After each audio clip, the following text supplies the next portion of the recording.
Muchas gracias, señor presidente. Mal que le pese a algunos, la historia no se puede cambiar, porque la historia es el pasado. Hay quienes, la inmensa mayoría, preferimos estudiar la historia, contarla. Hay otros que prefieren manipularla u ocultarla. Pero la historia, mal que les pese, no se puede cambiar. La historia se ha de conocer, se ha de reconocer, o bien para emular esos hechos positivos, para enorgullecernos de ellos, o bien para intentar que los hechos nefastos de nuestra historia, que los hechos siniestros de nuestra historia no se vuelvan a repetir.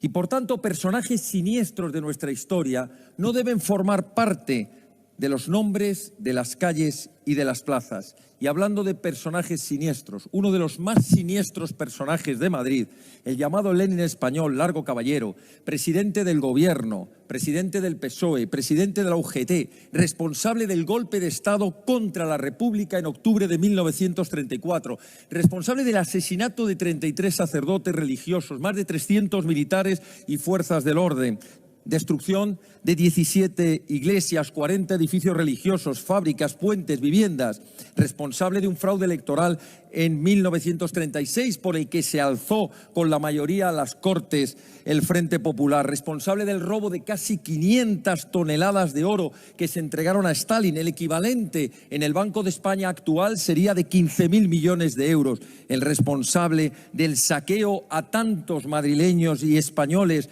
de oro, joyas, propiedades, obras de arte, responsable de los tribunales de urgencia, que junto con los tribunales especiales mandaron a las checas de la tortura, de las sacas y de la ejecución a miles de madrileños, responsable, porque era parte del gobierno, de las masacres de Paracuellos dirigidas por el jefe de las Juventudes Socialistas Unificadas, Santiago Carrillo, que asesinaron vilmente a más de 2.500 madrileños, 50 eran niños.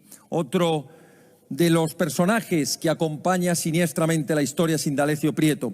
Pero vamos a recordar, para tener claro quién era Largo Caballero, algunas de sus frases son verdaderamente significativas. Por ejemplo, cuando hablaba de vengarse de los enemigos, decía literalmente: en las elecciones de abril de 1931, los socialistas renunciaron a vengarse de sus enemigos y respetaron vidas y haciendas. Que no esperen esa generosidad en nuestro próximo triunfo. La generosidad no es un arma buena. La consolidación de un régimen existe hechos que repugnan, pero que luego justifican la historia. O cuando instó a la guerra civil diciendo: no puedo aceptar la posibilidad, que sería un reto para el partido. Estaban hablando de suspender las Cortes y que nos obligaría a una guerra civil. O cuando despreciaba la democracia literalmente porque consideraba que cuando no le conveniese no tenía por qué ser demócrata. Literalmente decía: el jefe de Acción Popular decía en un discurso a los católicos que los socialistas admitimos la democracia cuando nos conviene, pero cuando no nos conviene tomamos por el camino más corto. Pues bien, yo tengo que decir con franqueza que es verdad. Si la legalidad no nos sirve, si impide nuestro avance, daremos de lado a la democracia burguesa e iremos a la conquista del poder. Una frase más, cuando hablaba de las urnas: si los socialistas son derrotados en las urnas, irán a la violencia, pues antes que el fascismo preferimos la anarquía y el caos.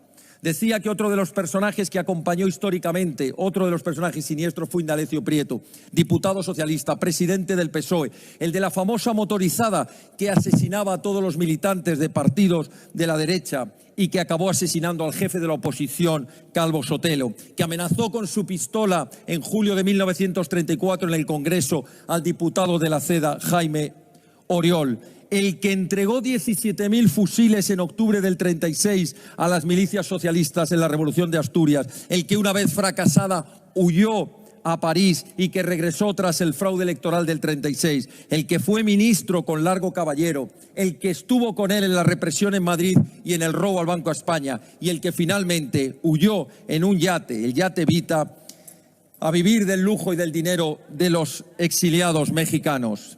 Algunas frases también significativas de Indalecio Prieto. Por ejemplo, respecto a la huelga pacífica, decía: una huelga pacífica es como dejar asomar la cabeza a la revolución y atarla a las manos. Y digo más, que en Bilbao había armas y municiones y que yo llevé algunas de esas armas y municiones, o cuando decía yo comulgo con todo el credo revolucionario ruso, o hágase cargo el proletariado del poder y haga de España lo que se merece. Para ello no debe titubear y si es preciso verter sangre, debe verterla.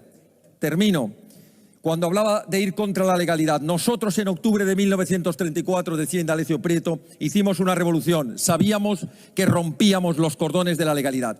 Es muy importante que en las calles y plazas de Madrid no haya placas conmemorativas, no haya calles y no haya monumentos con los nombres de quienes son, como Indalecio Prieto y Largo Caballero, exponentes totalitarios, criminales, antidemócratas que no merecen ningún reconocimiento y que, aunque habrá que estudiarlos para no repetir la historia, no merecen ser recordados en las calles y en las plazas de la capital de España. Muchas gracias.